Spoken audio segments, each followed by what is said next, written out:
الأصدقاء السلام عليكم. Bonjour ou bonsoir les amis. J'espère que vous allez bien. En tout cas, c'est ce que je vous souhaite et surtout pour le meilleur.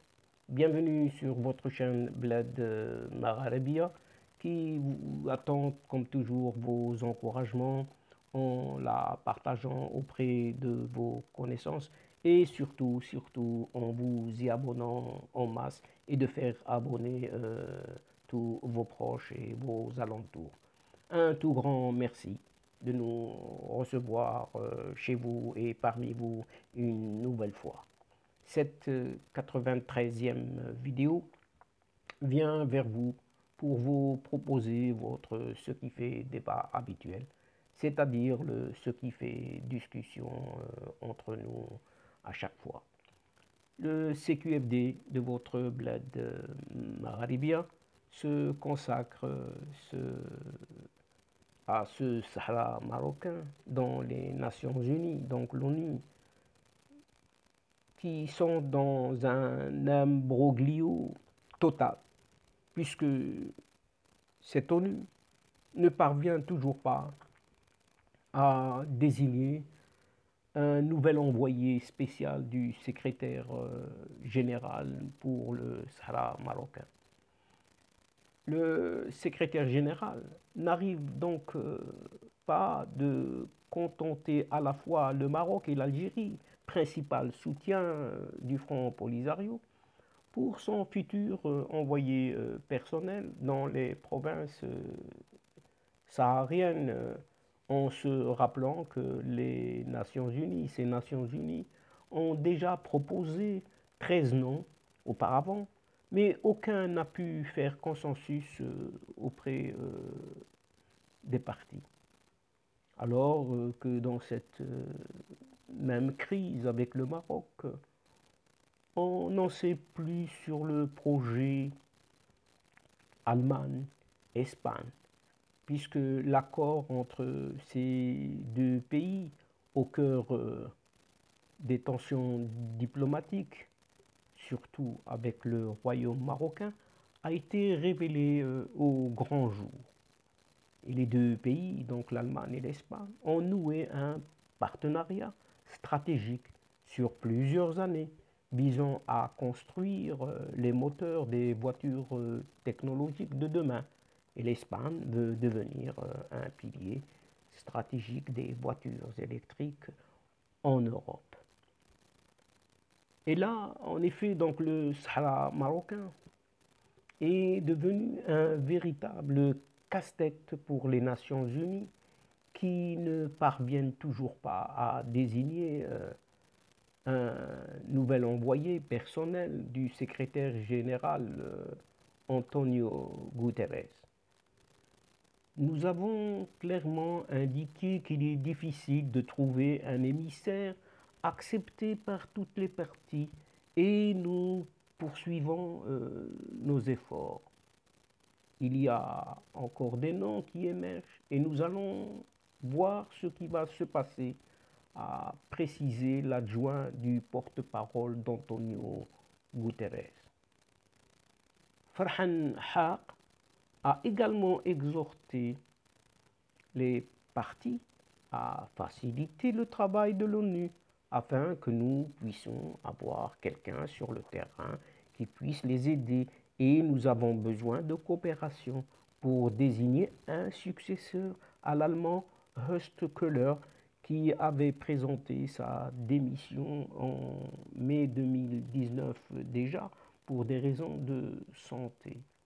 En revanche, Farhan Haq a éludé une question sur les candidats rejetés par le Maroc et le Front Polisario dirigé par ce Brahim Ghali. Et pour rappel, le 2 juillet dernier à Madrid, Antonio Guterres avait déjà affirmé que les Nations Unies avaient proposé 13 noms et jusqu'à présent, nous n'avons obtenu le consensus des partis, a-t-il déploré. Alors que dans cette crise avec le Maroc, on en sait un peu plus sur le projet d'accord entre l'Espagne et l'Allemagne au cœur des tensions diplomatiques avec le Maroc a été révélé au grand jour. Les deux pays, l'Allemagne et l'Espagne, ont noué un partenariat stratégique sur plusieurs années visant à construire les moteurs des voitures technologiques de demain. Et l'Espagne veut devenir ainsi un pilier stratégique des voitures électriques en Europe. Donc les deux pays, l'Allemagne et l'Espagne, ont gardé leur alliance secrète jusqu'ici, mais les projets économiques conjoints n'ont pas pu être cachés plus longtemps. L'Espagne et l'Allemagne ont décidé d'approfondir leur coopération au risque de frôler la légalité internationale et en faisant de Madrid le partenaire électrique de l'Allemagne dans la fabrication de voitures. L'Allemagne, un poids lourd de l'industrie automobile, notamment sur le segment des berlines de luxe, a fait des calculs en partant des projections sectorielles. Et c'est vers une perte de vitesse, un remplacement que l'industrie ultra rentable du pays se dirige dans quelques années lorsque les voitures électriques remplaceront les voitures à carburant classique. Et Berlin ne veut pas perdre sa place, mais n'a pas les capacités de faire concurrence à Tesla à l'heure actuelle. Car pour fabriquer ces voitures technologiques, il faut des moteurs qui utilisent des batteries spécifiques composées de matériaux comme le tellurium, le cobalt ou encore le lithium, et leur gisement ne se trouve pas en Allemagne, mais dans les profondeurs des eaux territoriales marocaines, non loin des îles Baléares. Et l'Espagne et l'Allemagne comptaient profiter du fait que le Maroc n'avait pas notifié aux instances compétentes des Nations Unies la délimitation de son espace maritime, mais les deux pays ont été pris de court lorsque le Maroc l'a fait fin 2019. L'Espagne, qui avait dépêché sa ministre des Affaires étrangères, alors Arantxa González Laya, était montée au créneau et avait estimé que Rabat devait se concerter avec elle tout en reconnaissant au Maroc le droit de délimiter son espace maritime. Ce à quoi le chef de la diplomatie marocaine a répondu que la délimitation des frontières maritimes était un acte souverain, conformément au droit international, affirmant que le Maroc a délimité ses frontières sur le plan législatif, comme l'avait fait l'Espagne, tout en reconnaissant que cela pouvait aboutir à des chevauchements et a dit rester ouvert au dialogue. L'Espagne pourrait devenir un pilier stratégique de notre stratégie électrique. Nous sommes prêts à implanter l'ensemble de la chaîne de valeur de la mobilité électrique dans le pays, y compris la production de véhicules électriques, ainsi que leurs composants, et une nouvelle usine de batteries du groupe, en fonction du contexte général et du soutien du secteur public.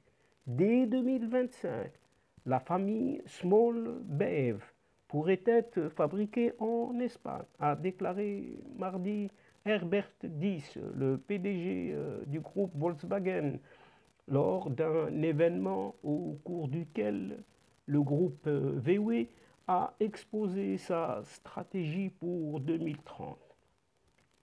L'annonce intervient au lendemain de la présentation en Espagne du projet européen PERT, European Project for Economic Recovery and Transformation, visant à relancer l'économie européenne et que l'Espagne va exploiter pour différentes industries, dont celle du véhicule électrique.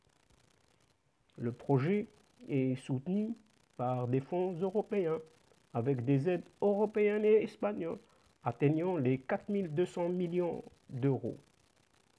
Et cette Espagne a la ferme intention de relancer son économie grâce à cette industrie du futur et de devenir un hub du véhicule électrique. Elle y a même consacré le projet Future Fast Forward et vise à créer une troisième usine de batteries électriques sur son sol. L'information a été confirmée par un responsable de la marque automobile espagnole SEAT et allemande Volkswagen. SEAT vient de nommer début juillet 2 nouvelles têtes proches de l'Allemagne au sein de son comité exécutif. Nous continuons à promouvoir notre stratégie en matière de batterie et nous avons l'intention de construire la Gigafactory numéro 3 en Espagne, a déclaré Thomas Schmal, le président du conseil d'administration de SEAT depuis juillet, mais aussi responsable de la technologie du comité exécutif du groupe Volkswagen et PDG de Volkswagen Group Components. Comme dans nos 2 premières usines prévues à Salzgitter, Allemagne, et Skellefteå, Suède, nous prévoyons de construire la Gigafactory potentielle avec un partenaire stratégique, a-t-il ajouté, faisant référence à l'allemand Volkswagen. Le constructeur allemand compte créer 6 gigafactories en Europe d'une capacité de 240 gigawattheures d'ici 2030 et pour le moment, 3 pays sont annoncés pour les sites de production. L'Allemagne, la Suède et l'Espagne qui fabrique sa ligne de petits véhicules électriques. L'Allemand s'est également associé à la Chine, notamment sur son futur site de Salzgitter en choisissant Gotion High-Tech, un fabricant de batteries comme partenaire stratégique. Un producteur chinois de batteries dont Volkswagen a racheté 26% du capital de cette société en 2020. Les futurs projets de l'industrie automobile de l'Allemagne et de l'Espagne, soutenus par leurs gouvernements respectifs et des fonds européens, ont ainsi impacté les relations diplomatiques avec le Maroc et l'Allemagne, à multiplier des actions jugées hostiles par le Maroc et visant l'intégrité territoriale du pays. Le pays a subi les foudres de Rabat lorsque le chef de la diplomatie Nasser Bourita avait demandé par écrit à tous les départements ministériels de cesser de collaborer avec l'ambassade d'Allemagne et les fondations allemandes, indiquant des malentendus profonds au sujet des questions fondamentales du Royaume du Maroc. L'Allemagne a été le seul pays ayant convoqué une réunion d'urgence du Conseil de sécurité suite à la reconnaissance américaine de la souveraineté du Maroc sur son Sahara, et avait également volontairement exclu le Maroc de la conférence de Berlin sur la Libye, voulant saper son rôle alors que le royaume marocain est un acteur de paix dans ce dossier depuis le début de la crise et jusqu'à présent. C'est au Maroc que le premier gouvernement d'union nationale reconnu par la communauté internationale, a été lancé en plus des accords de Skhirat en 2015 qui constituent la base d'une solution politique.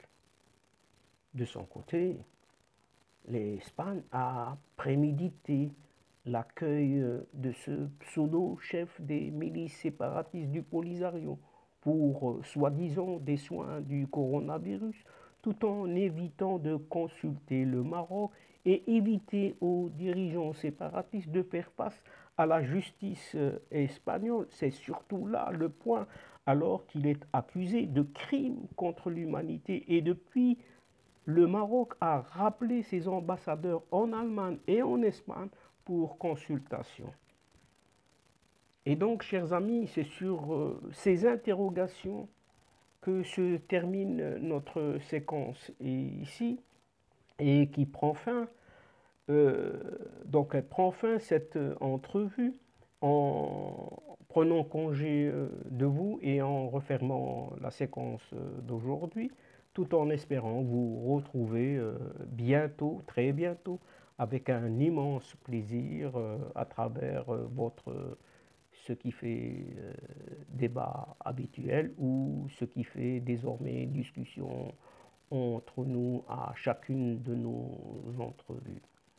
Un tout grand merci pour votre confiance, votre fidélité et votre patience, et surtout de nous écouter et d'aller jusqu'au bout de nos séquences.